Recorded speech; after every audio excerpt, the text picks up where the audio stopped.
আলহামদুলিল্লাহি ওয়া কাফা ওয়া সালামু আলা ইবাদিহিল্লাযিনা ইসতাফা আম্মা বাদ।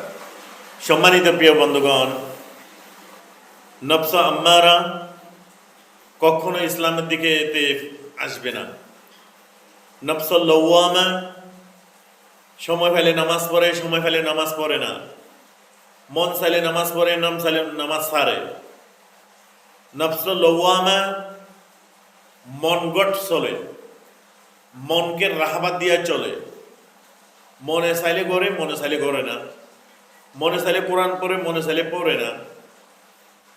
যে মন মোতাবেক চলে তে হলো নফস লওয়ামা।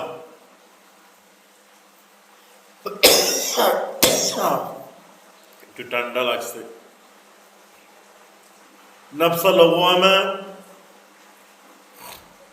মন মোতাবেক ইবাদত করার কারণে যদি আল্লাহ মাফ করে দেয় তাহলে আল্লাহ জান্নাতে চলে যাবে।